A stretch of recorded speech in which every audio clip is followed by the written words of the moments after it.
ওনার সঙ্গে কিন্তু ব্যক্তিগত পরিচয় বা ব্যক্তিগত যেটা সম্পর্ক আমার খুব ভালো রয়েছে। উনি একজন ভালো মানুষ, কিন্তু রাজনৈতিকভাবে আমি মনে করি আরো কিছু পরিপক্ক হওয়ার দরকার। সেই গৌরব গগৈর নেতৃত্বে আমাদের এবার কাঠিগোড়ার লড়াই, এবং সেই কাঠিগোড়ার লড়াই আমাদের লড়াই চালিয়ে যেতে হলে আমরা প্রিয় পাপনদেবকে আমাদের টিকিট দিতে হবে। সংগঠনের একজন ইনচার্জের মানে বিরুদ্ধে কিভাবে কুরুচি মন্তব্য উনি করেছেন, যে উনি এসে যে একজনের হয়ে প্রচার চালাচ্ছেন। আরে উনি তো কংগ্রেসের হয়ে প্রচার করছেন। কাঠিগোড়ার স্বাস্থ্য বিভাগ ব্যবস্থা কতটুকু পিছিয়ে রয়েছে, কাঠিগোড়ার রাস্তাঘাট কতটুকু পিছিয়ে রয়েছে, সেই সব দায়ী কারা?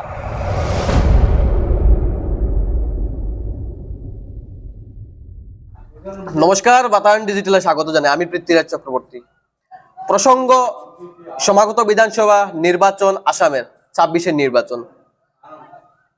কাঠিগোড়ায় এই মুহূর্তে কংগ্রেস দলের যে বিষয়টি নিয়ে পারদ চড়ছে, বিষয়টি হচ্ছে বহিরাগত বনাম স্থানীয় প্রার্থিত্বের লড়াই। আমরা এই বিষয়ে কথা বলবো। আমাদের সাথে বিশেষ সাক্ষাৎকারে উপস্থিত রয়েছেন ইকবাল আহমেদ বড়ুইয়া, প্রাক্তন জিপি সভাপতি, ফুলবাড়ি জিপি, এবং বর্তমান ডিস্ট্রিক্ট কংগ্রেস কমিটির সেক্রেটারি, শিলচর কাচার। ইকবাল বাবু, আপনাকে স্বাগত জানাই বাতায়ন ডিজিটালে। নমস্কার। বাতায়ন ডিজিটালের আমার পৃথ্বীরাজ চক্রবর্তী মহাশয় দাদা, আপনাকে ধন্যবাদ জানাচ্ছি, যেহেতু আপনি আমার বার্তা নেওয়ার জন্য আপনাকে ধন্যবাদ জানাচ্ছি। ইকবাল বাবু, আমরা সোজাসুজি প্রশ্নে চলে যাচ্ছি। প্রশ্ন হচ্ছে, কাঠিগোড়ার কংগ্রেস মহলে স্থানীয় প্রার্থীর দাবি জোরদার উঠে এসেছে। এই ব্যাপারে আপনার বক্তব্য কি থাকবে?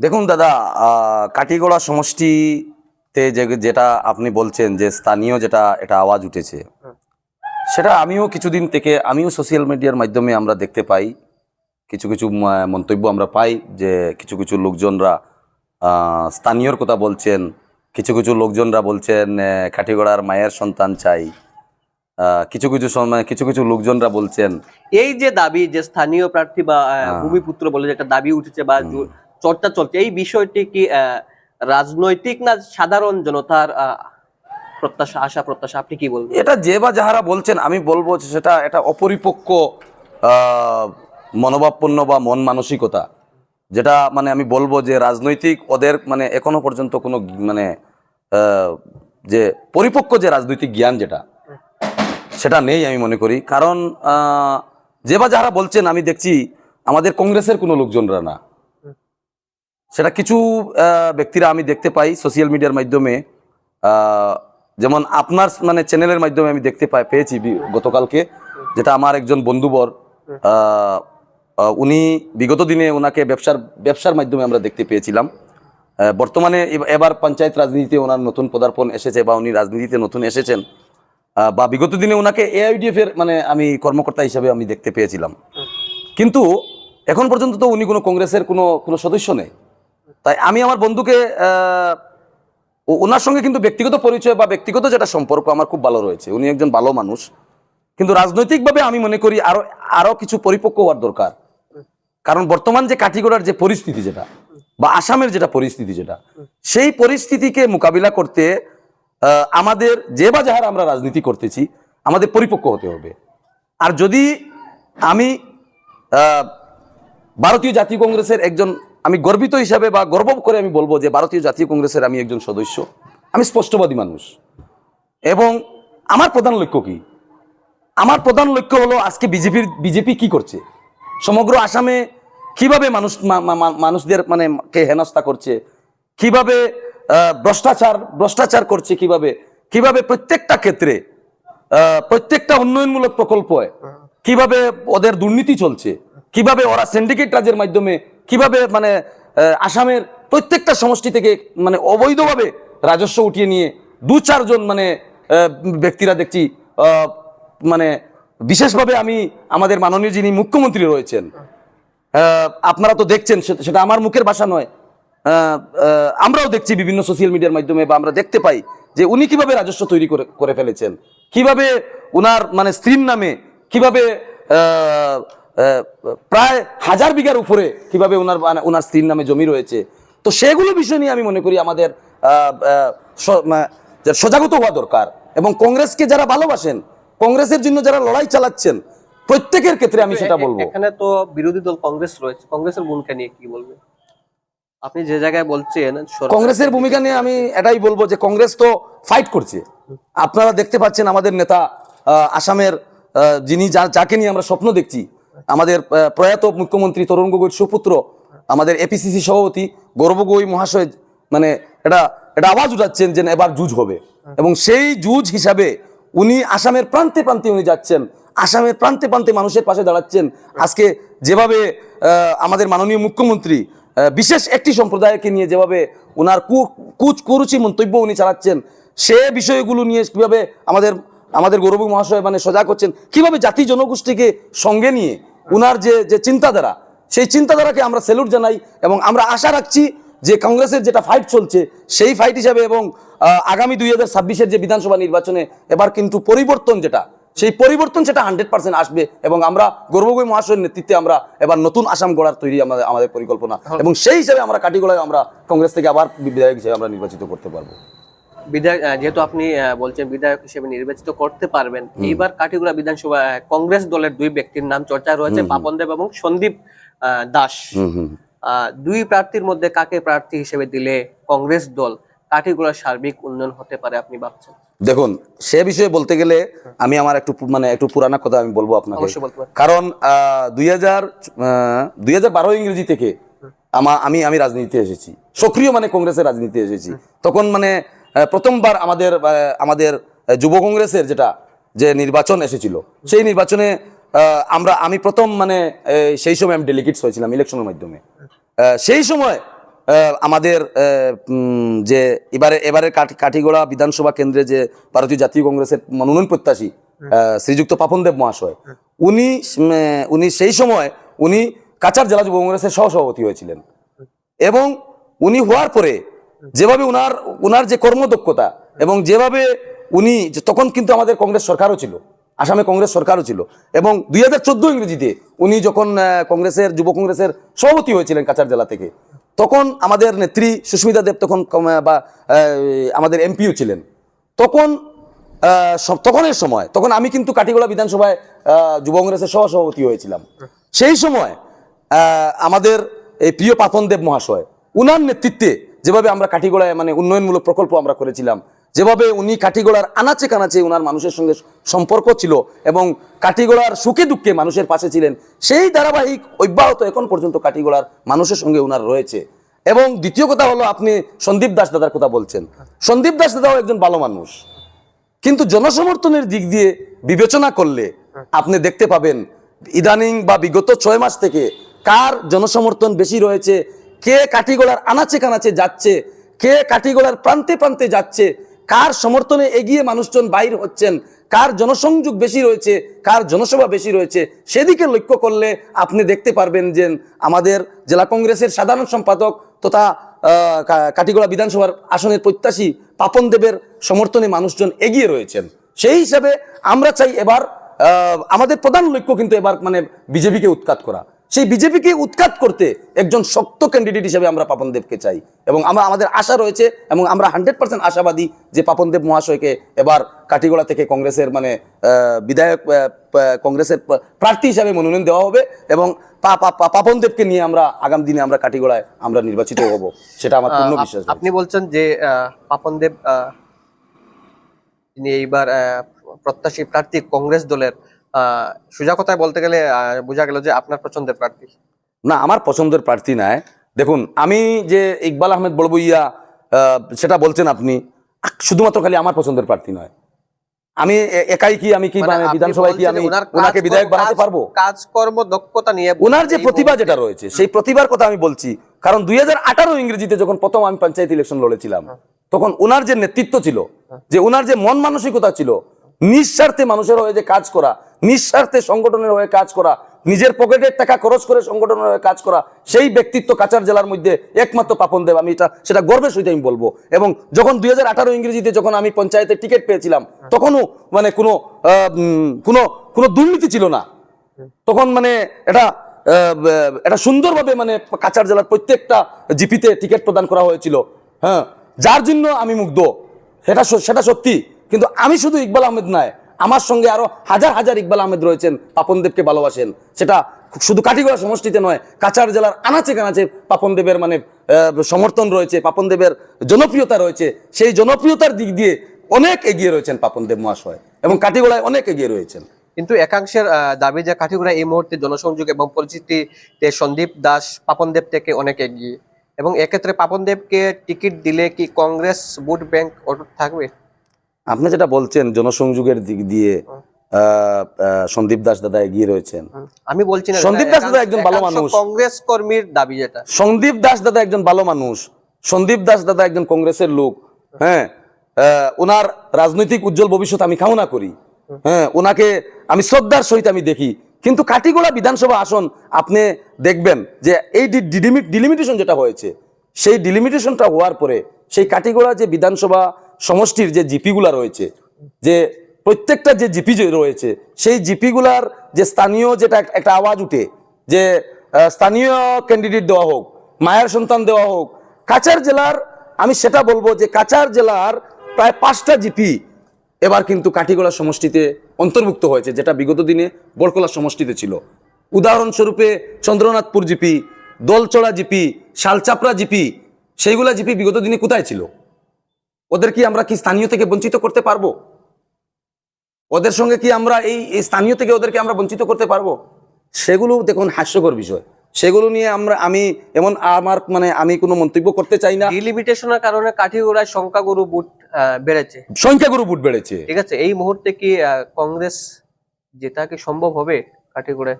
100% কংগ্রেস জেতা সম্ভব হবে। কংগ্রেস কি এক দলের? কংগ্রেস কি যেভাবে মুখ্যমন্ত্রী মহাশয় বলেন যে কংগ্রেস শুধু মানে এক সম্প্রদায়ের মানে দল। আরে ভারতবর্ষ যখন মানে স্বাধীনতা পেয়েছিল, কোন দলের অবদান ছিল? কোন দলের অবদান ছিল? সেই কংগ্রেস দল ভারতকে স্বাধীনতা মানে এনিয়ে দিয়েছিল। আজকে 70 বছর কংগ্রেসের শাসন করেছে ভারতবর্ষে। কিন্তু এইসব যে নোংরা রাজনীতি, যেটা যে জাতি ধর্মকে আলোক করে, যে জাতি জনগোষ্ঠীকে যে ঐক্যবদ্ধতার যেটা যে মন মানসিকতা যেটা রয়েছে, সেটা কংগ্রেস দলের মধ্যে রয়েছে। এবং আমরা সেটা চাই যে আসামে সেটা আমাদের দেশ একটা ধর্ম নিরপেক্ষ দেশ, এবং সেই ধর্ম নিরপেক্ষর দিক দিয়ে আমরা জাতি জনগোষ্ঠী সবাইকে সঙ্গে নিয়ে আমাদের কংগ্রেস দল, এবং কংগ্রেস দল যেটা বিগত দিনে আপনারা দেখছেন লোকসভা নির্বাচনে যেটা প্রায় কংগ্রেস দল এসে গিয়েছিল, এবং আগামী দিনে সেটার কিন্তু পুনরাবৃত্তি ঘটবে।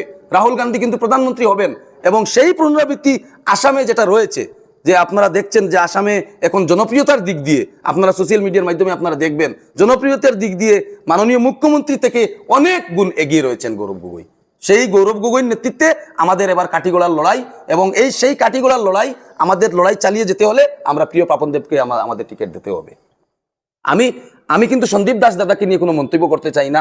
অনেক আমার পুরাতন উনি কংগ্রেস কর্মী, আমার থেকে অনেক পুরাতন কংগ্রেস কর্মী। হাইকমান্ড আমাদের যাকে টিকিট দেব, আমাদের প্রথম মন মানসিকতা সেটা হওয়া দরকার। প্রথম মন মানসিকতা যারা কংগ্রেস মনোভাবপন্ন যারা লোকজন রয়েছেন কাঠিগড়ায়, কংগ্রেসের যারা সাংগঠনিক যারা লোকজন রয়েছেন, ওদের থেকে কিন্তু এইসব কোনো মন্তব্য এখনো পর্যন্ত পাওয়া যান না। সেটা আপনি ভালোভাবে দেখলে আপনি বুঝতে পারবেন। সেগুলো যেটা এটা আমি বলবো যে আজকে বিজেপি আমাদেরকে ডাইভার্ট করানোর জন্য সেইগুলো কিছু এই যে স্থানীয় বা মায়ের সন্তান বা এইসব কিছু যে আবুল তাবুল মানে কিছু কথাগুলো আমরা ইদানিং কিছু দেখতে পাই। হ্যাঁ, সেটার পরিকল্পনা একটা চলছে কাঠিগড়ায়। সেই পরিকল্পনা আমরা বাস্তবায়ন করতে দেব না। আমরা চাই সঠিক পরিকল্পনা হোক, সঠিক সার্ভে হোক, এবং সঠিক সার্ভের মাধ্যমে যাকে টিকিট দেওয়া হোক। আজকে যদি আমাদের সন্দীপ দাস দাদাকে যদি টিকিট দেওয়া হয়, আমি মানে ওনার সঙ্গে আমি কাজ করব। আমি ওনার সঙ্গে একমত থাকবো। কিন্তু যেটা বাস্তব যেগুলা আমরা দেখতে পাচ্ছি, যে পাপন দেবের যে জনসমুদ্র, যেটা পাপন দেবের যে জনসংযোগ, যেটা পাপন দেবের যে জনসংযোগ যে অভিযান, পাপন দেবের যে জনসভা, প্রত্যেকটা জিপিতে উনি উনার যেভাবে সমর্থন এগিয়ে রয়েছেন মানুষ, সেই হিসাবে আমি বলছি যে পাপন দেবকে টিকিট দেওয়া বলে কংগ্রেসের জয় কিন্তু নিশ্চিত থাকবে কাঠিগড়ায়। আপনি বলছেন যে এইবারে যে নির্বাচন বিজেপির ভ্রষ্টাচার নিয়ে হবে নির্বাচন, ঠিক আছে? বিজেপির যে ভ্রষ্টাচার নিয়ে বিজেপির ভ্রষ্টাচার নিয়ে, এবং একটা জায়গা দেখা গেছে যে গত লোকসভা নির্বাচনে পাপন দেব বিজেপির প্রার্থী পরিমল শুক্লবৈদ্যকে পরোক্ষ সমর্থন করেছেন বলে অভিযোগ রয়েছে। এটা কি সত্যি? যেহেতু আপনারা দেখুন, আপনাদের মিশন হচ্ছে এইবার নির্বাচন বিজেপির ভ্রষ্টাচার নিয়ে। না এটা কিন্তু আমি মানব না, কারণ উনি আমাদের পাপনদেব মহাশয় উনিও স্পষ্ট বাজায় উনি নিজের এটা স্পষ্টীকরণ দিয়েছেন, আমরাও দেখেছি। এবং আমি যেটা জানি আর কি, বা আমি যেটা ওনার বক্তব্য থেকে যেটা মানে বুঝতে পেরেছি, সেটা কিন্তু উনি তৃণমূল কংগ্রেসের বিরোধিতা করেছিলেন। সেই তৃণমূল কংগ্রেসের বিরোধিতা করতে গিয়ে যে উনি যে একটা তৃণমূল কংগ্রেস কি চেয়েছিল বিগত লোকসভা নির্বাচনে, যে বিজেপিকে কিভাবে পাস দেওয়া যায়, সেই বিজেপিকে রুখতে গিয়ে হ্যাঁ উনি বলেছিলেন যে যে তৃণমূল কংগ্রেসকে ভোট দেওয়া মানে কোনো জরুরি নাই, বা এটা পরিকল্পনা চলেছিল শুনাইতেও, যেটা আমরা দেখেছি বিগত দিনে, যে কিভাবে মানে মানে সংখ্যালঘু মানুষদেরকে ডাইভার্ট করে কিভাবে ভোট মানে কাটা যায়, সেই পরিকল্পনাকে রুখতে গিয়ে উনি সে কথাটি বলেছিলেন। এবং আরেকটি কথা আমি এই বিষয়ে আমি বলবো, দেখুন বিগত দিনে কিন্তু উনি সুস্মিতা দেবের নেতৃত্বে কিন্তু উনি ওনার রাজনীতিতে উনি এসেছিলেন এবং সুস্মিতা দেবের খুব ঘনিষ্ঠ ছিলেন। এবং কাঠিগোড়ার উনি কিন্তু যে কাঠিগোড়ার যে উনি যখন সুস্মিতা দেব যখন এমপি হিসাবে ছিলেন, তখন কাঠিগোড়ার হয়ে কিন্তু পাপন দেব দাদা উনি যথেষ্ট কাজও করেছিলেন সুস্মিতা দেবের মানে প্রতিনিধি হিসাবে। এখানে আমার প্রশ্ন থাকবে যে সুস্মিতা দেব যখন শিলচরের সাংসদ ছিলেন, হ্যাঁ হ্যাঁ, তখন কাঠিগোড়া সাংসদ এলাকা উন্নয়ন তহবিলের কাজকর্ম দেখাশোনার দায়িত্বে ছিলেন পাপন দেব। সত্যি সত্যি সত্যি তখন সাংসদ তহবিলের রূপায়ণ অনেক এলাকাতে বঞ্চিত করা হয়েছে এবং প্রকল্প নির্মাণে ব্যাপক দুর্নীতির অভিযোগ ছিল। এই ব্যাপারে আপনার বক্তব্য কি? না না না না, এটা কিন্তু মিথ্যা অভিযোগ আমি বলবো। কারণ কাঠিগোড়া সমষ্টিতে কাঠিগোড়া এবং কালাইন দুইটা কিন্তু পার্ট ছিল, এবং এই দুইটা পার্টের মধ্যে কাঠিগোড়া মানে এই যে 10টা জিপির আওতায় ছিলেন পাপন দেব মহাশয়, কালাইনে কিন্তু ছিলেন না। কাঠিগোড়ায় 10টা জিপির আওতায় ছিলেন, এবং কাঠিগোড়া এই যে 10টা জিপির আওতায় ছিলেন তখন যে এমপিএলএডির যে কাজগুলো হয়েছিল সঠিকভাবে বাস্তবায়ন হয়েছে, সেটা কিন্তু আমি নিজে সাক্ষী। আপনি যদি মানে সেটার প্রমাণস্বরূপে আপনি দেখতে চান তখন আমার জিপিতে আপনি আপনি আসুন, আমি আপনাকে ইনভাইট করছি। এবং এবং এমপি তহবিলের যে একটা প্রকল্প আমার জিপিতে আসে, উনার মাধ্যমে হয়েছে এবং সঠিক বাস্তবায়নে কাজও হয়েছে। দেখুন, এইসব মন মানসিকতা নিয়ে পাপন দেবের রাজনীতি আমি মনে করি না। পাপন দেব রাজনীতি করেন না। পাপন দেব একজন প্রতিষ্ঠিত ব্যবসায়ী মানুষ। পাপন দেব যে মানে রাজনীতি যেটা আমি দেখছি, উনার সঙ্গে আমাদের ঘনিষ্ঠতা রয়েছে এবং আমরা একসঙ্গে আমরা কাজও করেছি সংগঠনের, এখনো আমরা কাজ করে যাচ্ছি। উনার মন মানসিকতা হলো উনি কিভাবে মানে নিঃস্বার্থে মানুষের হয়ে কাজ করেন। উনার রাজনীতিটা উনি পেশাদারিভাবে উনি রাজনীতিটা নিচ্ছেন না। ওনার রাজনীতিটা আমি দেখছি, উনি একজন রাজনীতি ওনার একটা নেশার মাধ্যমে ওনার রাজনীতিটা চলে।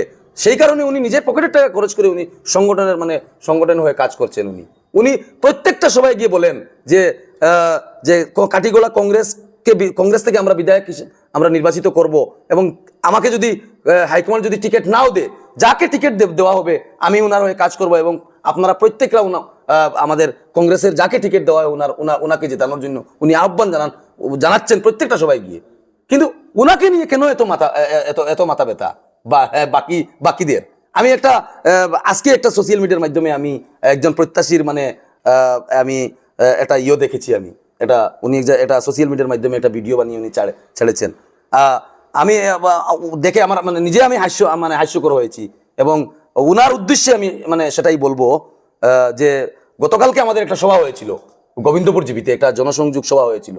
সেই সভায় আমাদের ভুবনেশ্বর শ্রীকুনা জেলা পরিষদের নেত্রী এসেছিলেন, এবং উনি আমাদের কাঠিগোড়া ব্লক কংগ্রেসের ইনচার্জও। তো উনাকে নিয়ে উনি যেভাবে কুরুচি মন্তব্য করেছেন যে একজন প্রত্যাশী, উনি বলতে কে?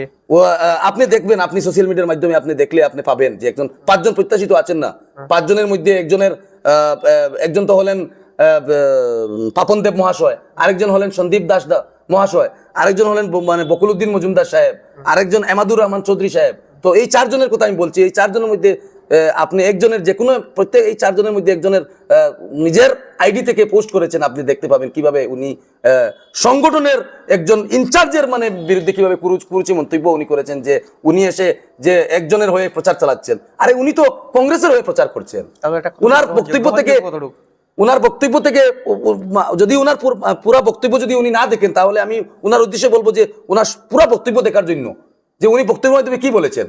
উনি কংগ্রেসের হয়ে প্রচার করছেন, উনি বলছেন যে আমি আজকে এই সভায় এসেছি, আমাকে পাপন দেব দাদা ইনভাইট করেছেন, আমি এসেছি। কালকে যদি আমাকে সন্দীপ দাস দাদা ইনভাইট করেন, উনার সভায় আমি যাব। পরশু যদি এমাদুর রহমান চৌধুরী সাহেব ইনভাইট করেন, উনাদের সভায় যাবেন। আজকে পাপন দেব পরে আজকে বাকি যারা ক্যান্ডিডেট রয়েছেন, ওদের এইরকম মানে কেন জনসংযোগ সভা হয় না? আমাদের প্রিয় নেতা, আমাদের এপিসিসি সভাপতি গৌরব গগৈ মহাশয় স্পষ্ট ভাষায় মানে যে বিগত দিনে যে যখন শিলচর এসেছিলেন, উনি স্পষ্ট ভাষায় উনি বলে গিয়েছেন যে যার আমি জনসংযোগ বেশি দেখব তাকে আমি টিকিট দেব। সেই পরিকল্পনা মানে সে দিক দিয়ে অনেক এগিয়ে রয়েছেন পাপন দেব মহাশয়। তাহলে কি পাপন বাবু এবার টিকিট পাচ্ছেন? 100% পাবেন, সেটা আমি তো মানে একদম 100% বিশ্বাস। আর উনি যদি পানও না টিকিট, আমার কংগ্রেস দলের যে টিকিট পাবে, আমরা 100% আমরা ওনাকে জিতানোর আমরা চেষ্টা চালিয়ে যাব। কিন্তু অসম বিজেপি ক্ষমতায় আসার জোর পূর্বাভাস পরিলক্ষিত হচ্ছে। এই অবস্থায় কাঠিগড়ার জনগণ কংগ্রেসকে ভোট দেবেন কি? অসমে কিভাবে বিজেপি সরকার আসবে? আজকে যে বিগত 10 বছরের যে বিজেপির যে ভ্রষ্টাচার, বিজেপির যে দুর্নীতি, মাননীয় মুখ্যমন্ত্রী বলছেন আসাম অগ্রসর হচ্ছে, এগিয়ে যাচ্ছে, উন্নতির মানদণ্ড বেড়ে যাচ্ছে, হ্যাঁ এগিয়ে যাচ্ছে, নানা ধরনের সুযোগ সুবিধা দেওয়া হচ্ছে, এগিয়ে যাচ্ছে শুধু উনার পরিবারের এবং উনার যে ক্যাবিনেটের যে 2-4 জন মন্ত্রী রয়েছেন, উনাদের মানে পরিবর্তন হচ্ছে। বাকি আসামের কোনো জনসাধারণের পরিবর্তন হচ্ছে না। আপনি দেখবেন যে আমাদের গ্রামাঞ্চলের যেগুলা উন্নয়নমূলক প্রকল্প, সেটা কংগ্রেসের দেওয়া প্রকল্প ছিল, আজকের দিনে শুধুমাত্র ডুপ্লিকেট করে, শুধু নাম পরিবর্তন করে বিজেপি শুধু নাম পরিবর্তন করতে যাচ্ছে। যেমন উদাহরণস্বরূপ আমি বলবো, যেমন বিগত দিনে আমাদের ইন্দিরা আবাস যোজনা ছিল, সেই ইন্দিরা আবাস যোজনা কোন সরকার এনেছিল? কংগ্রেস সরকার এনেছিল। কিন্তু আজকের দিনে ইন্দিরা আবাস যোজনার নাম পরিবর্তন করে কি করছেন? প্রধানমন্ত্রী আবাস যোজনা নাম করেছেন। আরেকটা প্রকল্প যেমন MGNরেগা, জব কার্ডের মাধ্যমে যেগুলা কাজ, সেই একটা মানে MGNরেগার একটা কে এনেছিল? কংগ্রেস সরকার এনেছিল। আজকের দিনে বীর আমজিব নামে MGNরেগার নাম মেশানো হচ্ছে।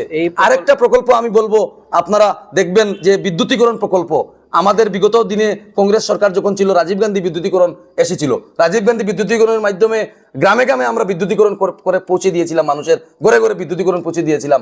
আজকের দিনে কি হচ্ছে? নাম বদলিয়ে সেটাকে দীনদয়াল উপাধ্যায় করা হচ্ছে, আরো কি নামে সেটার মানে করা হচ্ছে। শুধুমাত্র ওরা কি করছে? মানে অরুণোদয় প্রকল্প দিচ্ছে। অরুণোদয় প্রকল্প দিচ্ছে কেন দিচ্ছে? আজকে অরুণোদয় প্রকল্প দিয়ে ওরা কি করছে? ওরা একটা সিন্ডিকেট রাজ তৈরি করেছে। আজকে অরুণোদয় প্রকল্প দিচ্ছে, আজকে জল জীবন মিশনের আওতায় হরঘর মানে ওরা বলছে যে হরঘর জল দিবে ওরা। আজকে আপনি গ্রামাঞ্চলে যান, আমার গ্রামে আপনি যান, আমার জিপিতে আপনি আমি আপনাকে ইনভাইট দিচ্ছি, যেগুলা প্রকল্প হয়েছে জল জীবন মিশনের আওতায়, কয়জন মানুষ সঠিকভাবে জল খাচ্ছে?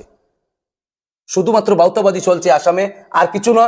শুধুমাত্র মুখ্যমন্ত্রীর পরিবারের উন্নতি হচ্ছে, শুধুমাত্র মুখ্যমন্ত্রীর ঘনিষ্ঠ যারা মন্ত্রীরা রয়েছেন ওদের উন্নতি হচ্ছে, শুধুমাত্র কমিশন রাজ চলছে, সিন্ডিকেট রাজ চলছে। আসামের বিভিন্ন জায়গা থেকে রাজস্ব আদায় করে নিয়ে এক জায়গায় নেওয়া হচ্ছে, যেটা কোনো সঠিকভাবে সেই রাজস্বগুলোকে আসাম সরকারের আওতায় রাখা হচ্ছে না, শুধুমাত্র ওদের পরিবারের আওতায় রাখা হচ্ছে। এবং ওরা এটা ভালো পুঁজি তৈরি করতেছেন এবং সুইস ব্যাংকে ওরা ওদের নামে বড় বড় অ্যাকাউন্ট খুলে ওরা মানে ওদের উন্নতি হচ্ছে শুধুমাত্র, আমি বলবো। যেহেতু আপনি প্রকল্পের প্রসঙ্গে আসলেন, কাঠিগড়া দেখা যাচ্ছে যে উত্তর করিমগঞ্জের বিধায়ক কমলাক্ষ বাবু নানা ধরনের শিলান্যাস করছেন, সরকারি কার্যসূচিতে উপস্থিত থাকছেন। কি বলবেন? কাঠিগড়ায় আপনারই দলের বিধায়ক থাকা সত্ত্বে অন্য জেলার বিধায়ক এসে কাঠিগড়ায় যেগুলো ডেভেলপমেন্টের কাজ করছেন, নানা ধরনের শিলান্যাস প্রকল্প নিয়ে দেখুন, আপনি সেটা প্রশ্ন করেছেন, যেটা একদম মানে কঠিন প্রশ্ন করে দিয়েছেন। সে বিষয়ে আমি একটু স্পষ্টবাদী মানুষ, আমি যা বলবো কিন্তু স্পষ্ট ভাষায় বলবো। আমি রাজনীতিতে আমি যতদিন থেকে রাজনীতি করে যাচ্ছি, আমার রাজনীতি কিন্তু কোনো পেশাদারি আমি রাজনীতি করছি না।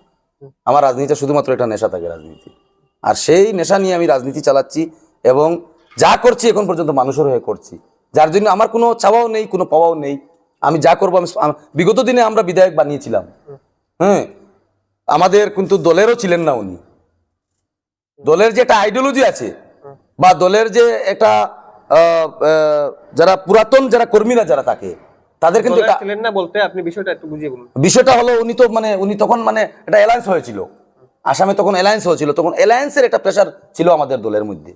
সেই অ্যালায়েন্সের প্রেশারে এসে অন্য দল থেকে একজনকে মানে কংগ্রেসে দেওয়া, মানে একটা প্রেশারের মধ্যে পড়ে দেওয়া হয়েছে। এবং সেই দেওয়ার পরে আপনার আমরা তো কি করব, আমরা তো আমাদের জাতীয় কংগ্রেসের টিকিট পেয়ে উনি নির্বাচন লড়ছেন। ইলেকশনের মানে 4-5 দিন আগে সেটা হয়েছে। সে আগ পর্যন্ত কিন্তু উনারও বিরোধিতা আমি করেছি।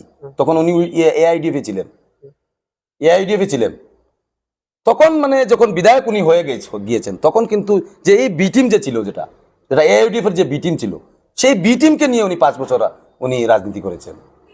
উনি কোনো কংগ্রেসের কোনো সঠিক যারা কংগ্রেস করে যারা, উনাদেরকে কোনো মর্যাদা দেওয়া হয় নাই। যার জন্য আজকে বিজেপির আজকে উত্তর করিমগঞ্জ থেকে বিধায়ক এসে আজকে কাটিগড়ায় ফলক লাগাচ্ছেন। এক প্রকার আপনি বলতে গেলে যে বিজেপির হাতে এক প্রকার বলতে গেলে মানে আমাদের সমষ্টিটা তুলে দেওয়া হয়ে গিয়েছে। সেটা কিন্তু আমরা মানবো না। আপনি দুঃখিত? 100% কেন দুঃখিত হব না? আজকে আমার বিধায়ক থাকা সত্ত্বেও আমি আজকে আমার ফুলবাড়ি তারিনপুর জিপিতে আমার কংগ্রেসের নির্বাচিত প্রতিনিধি রয়েছে। থাকা সত্ত্বে উত্তর করিমগঞ্জের বিধায়ক এসে নানা ধরনের প্রকল্পে শিলান্যাস করছেন, সরকারি গেজেটে উনার নাম আসছে, ঠিক আছে? স্কুল কলেজে নানা ধরনের প্রকল্পে যেগুলো নিযুত ময়না এগুলোর স্কিমের যে ফর্ম বন্টন ইত্যাদি তো দেখা যাচ্ছে বিধায়ক কমলাক্ষ বাবুকে ডিস্ট্রিবিউশন যেগুলো প্রোগ্রাম থাকে। আপনি কি মেনে নেবেন যে কাঠিগোড়ার বর্তমান বিধায়ক যিনি, উনার ব্যর্থতার দেখুন 100% ব্যর্থতা হয়েছে। উনি একজন ভালো মানুষ, আমি সে বিষয়ে আমি বলবো উনি একজন ভালো মানুষ, কিন্তু রাজনীতির দিক দিয়ে উনি কোনো পরিপক্ক রাজনীতিবিদ মানুষ নয়। রাজনীতির দিক দিয়ে যদি উনি পরিপক্ক রাজনীতিবিদ হতেন, তবে কেন অন্য সমষ্টি থেকে বিধায়ক এসে উনার সমষ্টিতে কেন ফলক লাগায়? কেন মানে নিযুক্ত ময়না উনি মানে উনার হাত ধরে হয়? আজকে আমরা ইদানিং 2-4 দিন আগে আমরা দেখেছি হ্যান্ডিক্যাপ্ট মানুষদেরকে আজকে এই মানে যাদের পা নেই ওনাদেরকে প্লাস্টিকের পা দেওয়া হচ্ছে।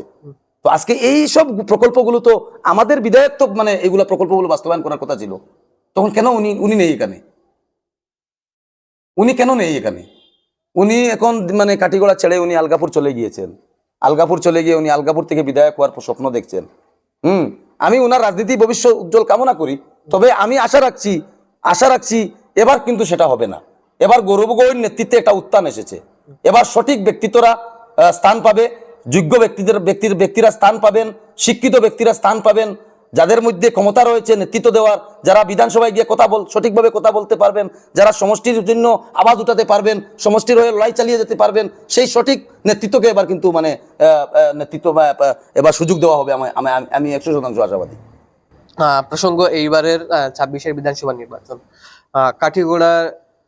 কাঠিগোড়ায় জয়ী হতে হলে কংগ্রেসকে একটা ভালো পার্সেন্ট সংখ্যাগুরু ভোট পেতে হবে। পাপন দেব কি তা পেতে সমর্থ হবেন? 100% হবেন, কেন হবেন না? কারণ কি কংগ্রেস দলটা কি মানে এক ধর্মাবলম্বী মানে মানুষের কি দল? কংগ্রেস দলের মানে ইতিহাস রয়েছে, ইতিহাসে সাক্ষী রয়েছে। কংগ্রেস দল আমাদের ভারতের যেটা একটা ধর্মনিরপেক্ষ দল। ভারতবর্ষের মধ্যে যদি কোনো ধর্মনিরপেক্ষ যদি কোনো প্রধান দল থাকে ভারতীয় জাতীয় কংগ্রেসের ছত্রছায়া আপনি দেখবেন যে জাতি জনগোষ্ঠী প্রত্যেক ধর্মাবলম্বী মানুষ এই ভারতীয় জাতীয় কংগ্রেসের ছত্রছায়া থাকেন। হিন্দু, মুসলিম, শিখ, ইসাই প্রত্যেক জাতি জনগোষ্ঠী এক ছত্রছায়া থাকেন কংগ্রেস দলের মধ্যে। সেটা কিন্তু অন্য দলের মধ্যে আমরা দেখতে পাই না। যার জন্য আমাদের 100% আমরা আমাদের আশাবাদী আমরা রয়েছি যে যাকে টিকিট দেওয়া হোক, শুধু যে আমি বলবো না যে পাপন দেব দাদাকে টিকিট দেওয়া হোক, পাপন দেব দাদাকে টিকিট দেওয়া হলে জয়টা কিন্তু 100% নিশ্চিত থাকবে। কারণ উনার উনার জয়ী হওয়ার নিশ্চিত আপনি দিতে পারবেন? দেখুন সেটা কিন্তু মানে সে বিষয়ে আপনি যেটা বলছেন যে কত বুটে, সেটা তো 100% বলা যাবে না, কিন্তু আমি 100% বিশ্বাসী যে 10 থেকে 15,000 বুটে এবার কিন্তু কাঠিগড়ায় কংগ্রেসের মানে প্রার্থী জয় হবে।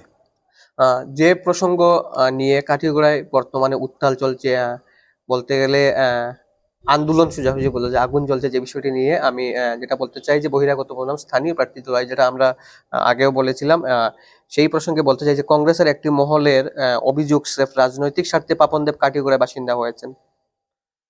নির্বাচনে হেরে গেলে পাপনদেবকে আর কাটিগড়ায় দেখা যাবে না, এ নিয়ে আপনি কি বলবেন? তার কিন্তু উদাহরণ অনেক রয়েছে কাটিগড়ায়, ঠিক আছে? বিগত দিনে অনিল চন্দ্র দেব, গৌতম দেখুন রায়। দেখুন আজকে এই আওয়াজটা যারা উঠাচ্ছেন, আজকে যারা এই আওয়াজটা যারা যারা উঠাচ্ছেন, বলতে কারা উঠাচ্ছে?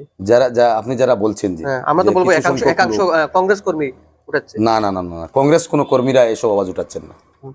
কংগ্রেসের যারা পদাধিকারীরা যারা রয়েছেন, আপনি তৃণমূল স্তরের কংগ্রেস কর্মীরা যারা, যে আমি বলবো কাটিগড়ার যে তৃণমূল স্তরের কংগ্রেস কর্মীরা, মন্ডল স্তরের কংগ্রেস কর্মী থেকে শুরু করে, বুথ স্তরের কংগ্রেস কর্মী থেকে শুরু করে, ব্লক স্তরের কংগ্রেস কর্মী থেকে শুরু করে, জেলা স্তরের কংগ্রেস কর্মী থেকে শুরু করে, মানে রাজ্য স্তরের যারা কংগ্রেস কর্মী রয়েছেন, ওদের মুখ থেকে এসব আওয়াজ উঠছে না। এটা সাধারণ কিছু লোকদের মাধ্যমে এটা আওয়াজ উঠছে। সেই আওয়াজটা কিন্তু এটা পরিকল্পনা মাফিক আওয়াজ চলছে। সেটা কিন্তু মানে এটা আমি বলবো যে এটা অত্যন্ত মানে অপরিপক্ক মানে ভাষা। সে যে ভাষাগুলো নিয়ে খালি মানে যেটা মানে চলছে, সেটা মানে সে বিষয়ে মানে আলোচনা না করে আমার মনে হয়, আমি এইসব বিষয় নিয়ে আমি কোনো মন্তব্য করতে চাই না। কারণ এইসব বিষয় নিয়ে আমি যদি কোনো মন্তব্য করি, তখন মানে আজকে যারা যে বাইরা মানে এইসব কথা বলছেন, ওরা আমাকে খারাপ পাবেন। কারণ ওদেরও আমাদের দরকার আছে। ওরা কিন্তু কংগ্রেসের মানে যে মনোভাবপূর্ণ কংগ্রেস মানুষ, কিন্তু ওদেরকে আমার মনে হয় ওদেরকে কে বা কাহারা ওদেরকে মানে এটা পরিকল্পনা চালাচ্ছেন, মানে ওদের মাধ্যমে এই কথাটুকু বলে যে একজন দুর্বল প্রার্থীকে কংগ্রেস মানে থেকে টিকিট দেওয়া হোক আর বিজেপিকে এখান থেকে পাস দেওয়া হোক, সেই একটা পরিকল্পনা বিষয় হচ্ছে সম্প্রতি দেখা যাচ্ছে যে পাপন দেব কাঠিগোড়ায় ভোটার লিস্টের নাম তুলেছেন, এসেছে। সেই সুযোগে কি বলবেন যে নির্বাচন সামনে এবং এই মুহূর্তে দেখা যাচ্ছে যে পাপন দেবের নাম ভোটার লিস্টে এসেছে কাঠিগোড়ায়। পাপন দেবের নাম ভোটার লিস্টে এসেছে, ধন্যবাদ জানাই যে উনি যেটা যেটা যেটা মানে স্থানীয় এই কাঠিগোড়ার ভোটার লিস্টে পাপন দেবের নাম কতদিন থাকবে আপনার মনে হয়? আজীবন থাকবে, যতদিন উনি বেঁচে থাকবেন। আমি উনার একজন ফলোয়ার হিসেবে আমি বলছি, বা উনার সঙ্গে আমার যে বিগত দিনের যে কাজ করে যাওয়ার যে এক্সপিরিয়েন্স থেকে আমি বলছি, যে উনার মানে পাশে থেকে থাকা, উনার যে মন মানসিকতা, সেটার মানে বিষয়, সেটার ইয়ে নিয়ে আমি বলছি যে উনি যতদিন বেঁচে থাকবেন উনি কাঠিগোড়ায় থাকবেন। উনাকে নিয়ে আমরা যেটা স্বপ্ন দেখছি আমরা বাস্তবায়ন করব। আজকে খালি শুধুমাত্র ওনার নাম কেন বলা হচ্ছে? আজকে যে কমলাক্ষ দেপুর কাইস্ত, উত্তর করিমগঞ্জে ওনার নাম, আবার দেখা যায় কাটিগোড়ায় ওনার নাম। এসব নিয়ে কেন কথা বলেন না? আমার প্রিয় ভাইদেরকে আমি বলবো, এসব নিয়ে কথা বলুন, এসব নিয়ে আওয়াজ উঠান। বিজেপির যে ভ্রষ্টাচার, সেই ভ্রষ্টাচারের বিরুদ্ধে আওয়াজ উঠান। কয়লা সিন্ডিকেটের বিরুদ্ধে আওয়াজ উঠান, সুপারি সিন্ডিকেটের বিরুদ্ধে আওয়াজ উঠান, গরু সিন্ডিকেটের বিরুদ্ধে আওয়াজ উঠান, বিভিন্ন স্কিমের যে কমিশন নেওয়া হচ্ছে সেই কমিশন নিয়ে আওয়াজ উঠান। আজকে জেএমওর যে কমিশন মানে যে বরাক উপত্যকা থেকে যে প্রকল্প যেটা এসেছিল, সেই প্রকল্পের মাধ্যমে কত কত কোটি কোটি টাকা মানে গুয়াহাটিতে গেছে, সেই সব নিয়ে আওয়াজ উঠান। যে ওয়াটার রিসোর্স ডিপার্টমেন্টের যে বিগত 5 বছর যে প্রকল্প যেগুলা, এটা উদাহরণস্বরূপ আমি বলবো যে আমার এই জিপির মধ্যে, আমার জিপিতেও লিঙ্ক রয়েছে, আপনার গোবিন্দপুর জিপি এবং ফুলবাড়ি তারিনপুর জিপির সংযুক্ত একটা রাস্তা, প্রায় 18 কোটি টাকার মানে কাজ এসেছিল এখানে। আমাদের পুরাতন ফুলবাড়ি জিপিতেও এসেছিল কাজ। আপনি যদি আমার কথায় আপনি যদি বিশ্বাস না করেন, আপনি চলুন আমার সঙ্গে, আমি আপনাকে সরাসরি আমি দেখাবো যে এইসব প্রকল্পর নামে যে এত হাজার হাজার কোটি টাকার যে দুর্নীতি হয়েছে, সেই সব কথাগুলো কেন বলেন না মানুষ? আজকে শুধুমাত্র মানে আমাদের কংগ্রেস এবং কংগ্রেসের মধ্যে একটা ফাইট লাগিয়ে বিজেপি যে কিভাবে ফায়দা লুটবে, সেই পরিকল্পনা চালাচ্ছে বিজেপি। আমি কংগ্রেসের মধ্যে কংগ্রেসীরা যে কংগ্রেসের সাথে যে যুদ্ধ চলছে বলতে গেলে, এটার বিষয় কি হবে? এটা আর বেশি দিন থাকবে না সেই যুদ্ধটা, আমি মনে করি এই যুদ্ধটা বেশি দিন থাকবে না। এটা দেখুন, স্বাভাবিকভাবে আজকে আমার সন্দীপ দাস দাদা আছেন, ওনারও তো কিছু সমর্থক আছেন না, ওনারও তো কিছু সমর্থকরা আছেন, চাইছেন উনি টিকিট পান। পাপন দেব মহাশয়েরও সমর্থক আছেন, চাইছেন পাপন দেব টিকিট পান। আমি আশা রাখছি যে মানে যাকে টিকিট দেওয়া হবে, এক কথা এই লড়াই সমর্থকদের মধ্যে মানে হয়তো থাকতে পারে, কিন্তু কিছু কিছু লোক আমি দেখতে পাই বেশি কথা বলে যান, বেশি কথা বলে দেন। সেই সব বিষয়ে আমি বলবো ওইসব ব্যক্তিরা যারা বলছেন, আমি মনে করি ওরা এখনো পর্যন্ত পরিপক্ক রাজনীতিবিদ নাই, ওদের মধ্যে অপরিপক্কতা এখনো পর্যন্ত রয়েছে। কারণ আমি গতকালও দেখেছি আপনার হয়তোবা আপনার আপনার মানে আপনার চ্যানেলের মাধ্যমে আমার এক বন্ধু, উনি খুব ভালো মানুষ, উনি সবসময় মানুষের পাশে থাকেন আমি জানি, এবং সেই মানুষের পাশে থাকার পরিচয়টা এবার পেয়েছেন উনি পঞ্চায়েতের ওনার সহধর্মিনী পঞ্চায়েত সভানেত্রী হয়েছেন। কিন্তু এখন পর্যন্ত ওনাকে তো বহুত দিন থেকে আমি বলি যে ভাই আও আমাদের দলে যোগদান করো, কিন্তু এখন পর্যন্ত উনি দলেও যোগদান করেননি। তাই দলে যোগদান না করে যেভাবে উনি আমাদের পাপনদেব মহাশয়ের বিষয়ে উনি দেখছি 2-4 দিন উনি কথা বলে দিয়েছেন। তাই আমি বলবো, শ্রদ্ধা সহিত বলবো ওনাকে যে এইসব কথা থেকে আপনি বিরতি থাকুন। আর যদি কংগ্রেসের হয়ে, তো আপনি দেখছি আপনি বলছেনও আপনি নির্দল থেকে প্রতিনিধি, আপনি কিন্তু কংগ্রেসকে আপনি ভালোবাসেন, কংগ্রেসের সমর্থক আপনি, কিন্তু আপনি একজন পঞ্চায়েত প্রতিনিধি, এবং আপনার মানে কিছু মানুষ আপনাকে কাটিগড়ার মানে যুব সমাজ আপনাকে চিনে, যার জন্য আমি বলবো আপনাকে আহ্বান করব, আপনি প্রথমে কংগ্রেস দলে সরাসরিভাবে আপনি যোগদান করুন, তারপরে মানে পরামর্শ দেবেন। পরামর্শ তো সবাই দিতে পারে, উনিও যেটা পরামর্শ দিয়েছেন আমি অ্যাভয়েড করছি না, কিন্তু আমি বলছি যে উনাকে কংগ্রেস দলে যোগদান করার জন্য প্রথমে যোগদান করার জন্য আমি বলছি, প্রথমে কংগ্রেস দলে যোগদান উনি করুন, কারণ উনি একটা মুখ, উনার মতো মানুষের আমরা প্রয়োজন রয়েছে। আজকে যদি আমরা যুব সমাজ আমরা যদি ঐক্যবদ্ধ না হই, কিভাবে আমরা মানে আগামী দিনে আমরা কাঠিগোড়াকে আমরা পরিবর্তন করব?